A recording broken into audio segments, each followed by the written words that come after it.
My 600 Pound Life stands out for many of reality TV shows as it focuses on the real lives of real people in their everyday world.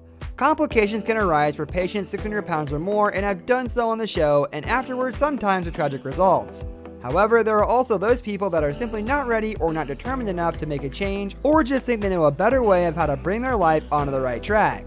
Some patients throw fits and act spoiled on the show, whether it's picking fights with Dr. Now or just not listening to anyone. In today's video, we are going to show you 5 patients who acted like babies, so make sure you stay tuned. Before she appeared on My 600 Pound Life, Pauline Potter was already infamous, and she had herself certified as the world's heaviest woman in the 2011 Guinness Book of World Records. She even appeared on the Dr. Phil show and had made tabloid headlines when she said she lost weight by having sex up to 7 times a day with her ex-husband. By the time Pauline asked Dr. Now for help, she weighed 678 pounds, and her health was beginning to really suffer because of it. But she was resistant, even telling Dr. Now that he was overreacting when he wanted to get her hospitalized to get her weight under control. Pauline continued to be obstinate even after she had weight loss surgery, repeatedly butting heads with Dr. Now, much to the eye of the viewers. While she might have been a handful to begin with, it looks like she's turned it all around, as in her follow-up episodes, she showed that she had managed to lose 300 pounds. Penny Sager appeared on My 600 Pound Life in the earlier part of Season 2, rendering her one of the reality show's OGs, and became one of the most controversial people. But unlike her fellow co-stars that season, such as Ellen Whitworth, Christina Phillips, and Paula Jones, Sager didn't comply with Dr. Now's diet and exercise plan. Dr. Now even accused her of being delusional for refusing to follow her strict diet or curb her portion control. Although she did drop 40 pounds while hospitalized at the beginning of her episode, which qualified her for weight loss surgery. That was the only weight loss documented for Sager. In fact, by the end of her episode, she managed to gain weight after surgery, which is pretty mind-blowing. Things weren't much better in her follow-up episode, in which she claimed she was doing much better and seeing improvements in her health. However, she didn't want to step on a scale, as she claimed weight doesn't matter, which made all the fans of the hit reality TV show accuse her of being stubborn and manipulative.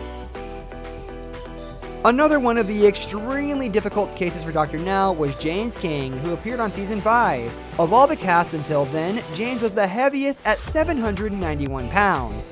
However, unlike other cast members of the program, James continued to gain weight.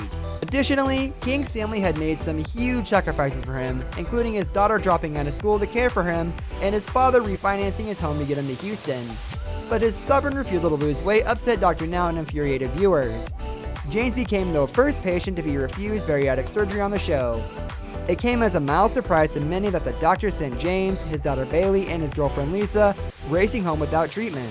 The worst part was, he was continually enabled by his girlfriend Lisa, who couldn't stop bringing him food. It was so bad that Dr. Now called Adult Protective Services on her when he found out she had brought food to him in the hospital in his follow-up episode, even though King had multiple organs failing him. Shanae Mary Hopkins was one of the several patients who weren't quite ready to start her weight loss journey. She appeared during Season 6 of the series, and the fans quickly became outraged when they saw how she acted throughout her episode. Since she refused to follow the diet and exercise plan Dr. Now gave to her, she was never approved for weight loss surgery. She and her husband were even caught red-handed ordering pizza and burgers to her hospital room, much to the disappointment of Dr. Now, who was not happy. Since then, Murray has posted several videos on her YouTube channel, some of them from hospitals due to her health, and while she claims to have lost weight, on her Facebook page any progress is difficult to discern.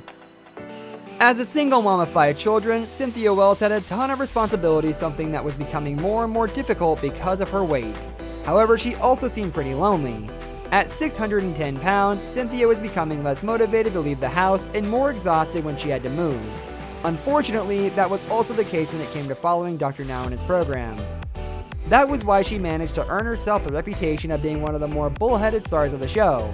During her tenure, at one point, she even called Dr. Now's program BS and returned home to Oklahoma City.